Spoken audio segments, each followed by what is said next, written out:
اگر India media کو دیکھیں، اگر انڈین پرائم منسٹر مودی کو سنے تو وہاں پہ پورا ابھی تک جنگ کا ماحول بنایا جا رہا ہے۔ آج رات جنوبی ایشیا کی فضائیں ایک بار پھر غیر معمولی سرگرمی کی گواہ بننے جا رہی ہیں۔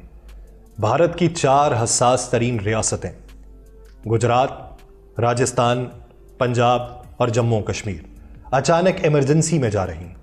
مرکزی حکومت کی ہدایات پہ سیکیورٹی اور سول اداروں کو ہائی الرٹ کر دیا گیا ہے اور آج رات ان علاقوں میں بڑے پیمانے پر جنگی مشقیں ہونے جا رہی ہیں۔ ویسٹرن یونین ہمیں کیوں لڑانا چاہ رہا ہے؟ ان کا کیا مفاد ہے؟ ان کا اسلحہ بکتا ہے۔ پہلے تو وہ یہ سوچیں کہ ان کے اپنے رافیل کتنے گرے تھے، وہ ابھی تک اپنے رافیل نہیں کاؤنٹ کر سکے۔ انہیں یہ بتا دیں کہ وہ 5 گرے تھے، 6 گرے تھے، وہ ابھی تک یہ کہہ رہے ہیں کہ کبھی کہتے ہیں 1 گرا ہے، کبھی کہتے ہیں 2 گرے ہیں، کبھی کہتے ہیں گرا ہی نہیں ہے، کہ یہ لوگ پاکستان کے ساتھ جنگ لڑیں گے۔ یہ بھائی گائے کا موتر پینے والے لوگ، یہ گندے لوگ، یہ کبھی بھی بولے سیدی رسول اللہ اگر خواب میں تشریف لاتے ہیں تو خواب میں ہی تشریف لاتے ہیں، سچے ہیں آپ۔ اور وہ بچہ سچا ہے، اس نے مجھے اپنا خواب بھیجا کہ پاکستان کے بیلسٹک میسائل کھڑے ہوئے اور سیدی رسول اللہ ان میسائل کی نگرانی فرما رہے ہیں۔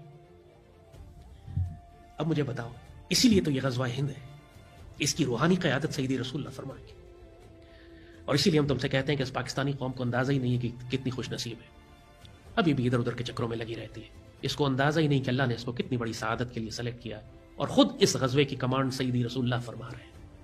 یہ خوش نصیبی ہے۔ اب مجھے بتاؤ، مجھے ایکسائٹڈ ہونا چاہیے، خوش ہونا چاہیے، یا مجھے خوفزدہ ہونا چاہیے؟ جس کی خواہش ہمارے صحابہ کرام نے اور سیدی رسول اللہ نے 1400 سال پہلے فرمائی تھی، اللہ نے وہ ہمیں نصیب کر دیے۔ اپنی تو خوش نصیبی پہ یقین نہیں آ رہا ہمیں۔ دشمن نے یہی کیا تھا کہ پاکستانی قوم اور فوج کے درمیان تفرقہ اور اختلاف ڈال دیا تھا۔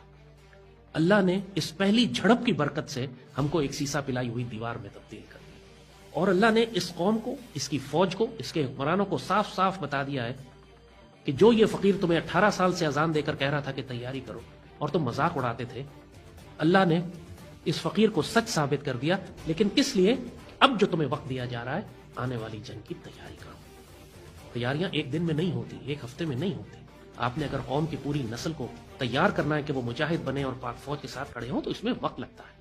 آپ نے اگر خوراک کے اور غلے کے اور فیول کے اور ایندھن کے ذخیرے جمع کرنے ہیں، اسلحے کے ذخیرے جمع کرنے ہیں، تو اس میں وقت لگتا ہے۔ یہ راتوں رات کا کام نہیں ہے۔ تو جو وقت اللہ آپ کو دے رہا ہے، یہ جھڑپیں کو بیچ میں اگر وقفہ آتا ہے، غنیمت جانیں، اللہ کا شکر ادا کریں کہ اس نے آپ کو فرصت مزید تھوڑی سی دے دی ہے کہ آپ اپنی تیاری کر لیں۔ آگے جو ہونے جا رہا ہے، یہ جو سلسلہ شروع ہوا ہے، اب یہ ختم نہیں ہوگا۔ یہ ایک طویل سلسلہ چلے گا، پہلے چھوٹی چھوٹی جنگوں کا، اور اس کے بعد آخر میں یہ ایک فیصلہ کن گھمسان کی جنگ میں تبدیل ہو جائے گی، جو شاید ایٹمی جنگ بن جائے۔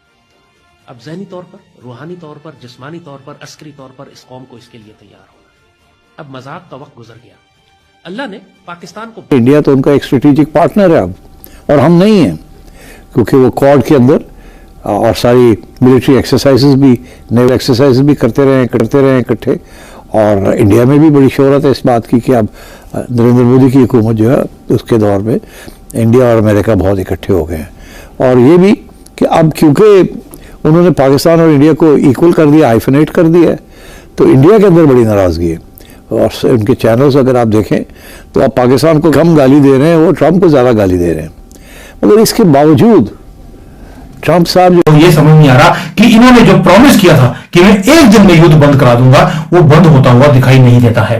وہاں پر اس کی فرسٹریشن نکلنی شروع ہو گئی ہے، اور ڈونلڈ ٹرمپ نے بول دیا پوتن از اے کریزی مین۔ جو اب تک بولتا رہا کہ پوتن میرے سوائے کسی اور کی بات نہیں سنتا، آج اس کو پاگل بول رہا ہے۔ دوستوں، یہ سارا کچھ جو ہو رہا ہے، اور پلس پوتن کے اوپر 2 اٹیمپٹ ہو گئے ہیں اس کو مارنے کے لیے۔ ایک بار اس کی گاڑی پہ اٹیک ہوا تھا، اور کل پرسوں اس کے جو ہیلی کاپٹر ہے اس کے اوپر، کہ پاکستان کی لیڈرشپ